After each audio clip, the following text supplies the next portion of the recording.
قندهار استاد کرونا په اړه ستاسو نظر دی جدي ده خلک وژني کړوي جزوي نه یې جزوي ته یې نیولی وي کرونا کله که نه دا قصه راته وکړه. سلام علیکم کار صاحب. ډېره مننه. بس زه خو کرونا خو باید ټول جدي ونیسو ځکه چې دا داسې یو مرض ده چې د پیغمبرانو په وخت کې هم دا مرض و کووید په نوم ده که چې شي په نوم ده خو باید موږ او تاسې خپله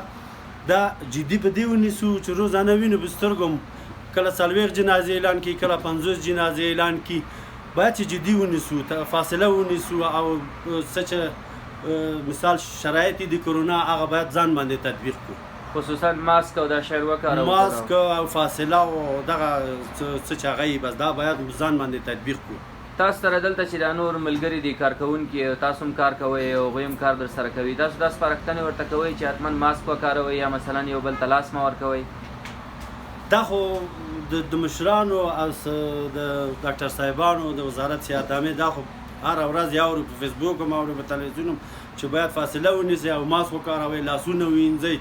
بس دغه خبرې موږ به باید ځان باندې تطبیق کړو. بالکل. تاسو کور کې صابون او شیان دي ټولو ته سپارښتنه کوئ چې حتما صابون لاسونه ووینځئ. سمت شمال کې اوبه هم ښایسته ده هوا هم ښایسته ده خو بیا هم صابون او ماسک دا شیونه موږ چې استعمال کړو باید د دې نه استفاده وکړو. بالکل.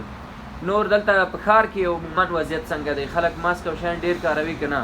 یاره ښار خلک یې نه هغه کوي دومره ځان باندې نه تطبیقوي ځکه چې اوس یو کس وګورئ سراچه کې 15 کسان ناست دي یو کس ماسک اچولي یو 4 کسان بغیر ماسک نه ګرځي دا خامخا یو بل نه بس دا مرض هغه کوي. بالکل. باید چې بس خلک دا کرونا جدي ونیسي. بالکل.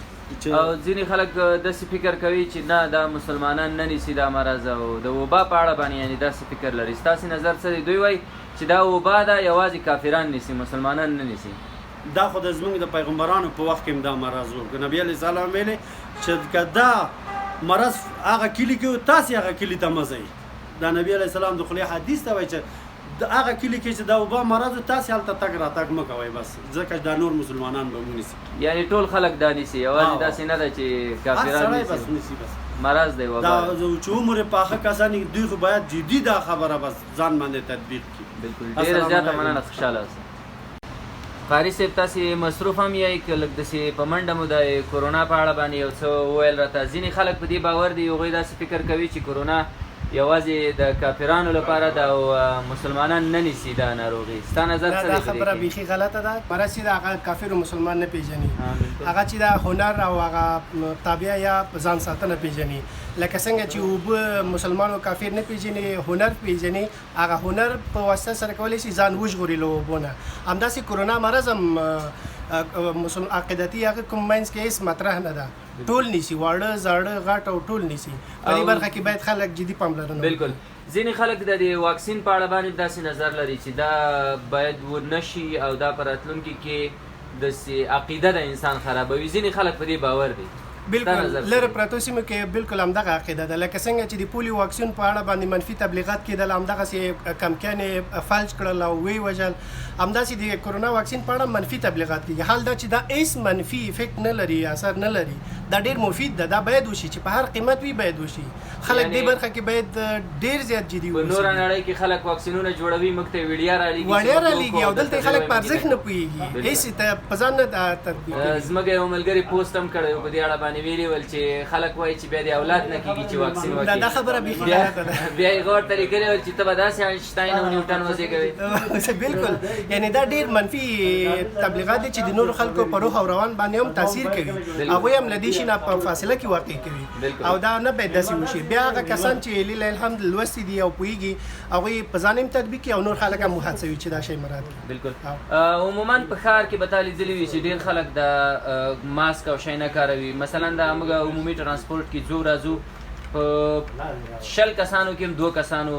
ماسک نه یې اچولی بیا چې پوښتنه هم ترېنه وکړي چې ولې وایي په موږ باندې تاثیر نه کوي او داسې خبرې ورته وکړي چې هغه یې د اورېدلو نه وي. ډېر ښه نقطې ته مو اشاره وکړه قاري صاحب محترم یو د موټر کې سوارلۍ چې کوم یو ده دوی ډېره بې احتیاطي کوي د دې تر څنګ چې کوم یو ده د الکترونیکي تذکرو دفترونه چې کوم یو دي هلته د نهایت زیات بې احتیاطي ده د ادارې له خوا نه د کرونا د مخنیوي لپاره هغه چارې نشته د اسانتیاوې نشته د چې لاسونه پې هغه وکړي او یا هغه بایومیټریک ماشین چې کوم د هغه پاک کړي هر څوک نه داسې دې ته ورته نور ډېر هغه دي پارکونه او همداسې روغتونونه بیا د نن سبا د ودونو سلسلې دي په دې کې هم خلک ډېر بېغوره دي چې هېڅ هغه نه مراعاتوي فاصله او دغه هغه نه مراعاتوي خلک یې بیخي بابې ځای ګڼي چې افغانان دي او په دوی باندې تاثیر نه کوي حال دا چې دا یو منفي فکر دی ستاسې په دې خپلو خپلوانو کې داسې څوک شته چې هغوی کرونا ډېر زیات جزولي وي کړولي وي او یا حتی ترې مړه شوي بالکل هیڅ داسې کورنۍ به نه چې هغه د له دې رنځ نه کړېږي نه او یا خدای مکه وژلې نه وي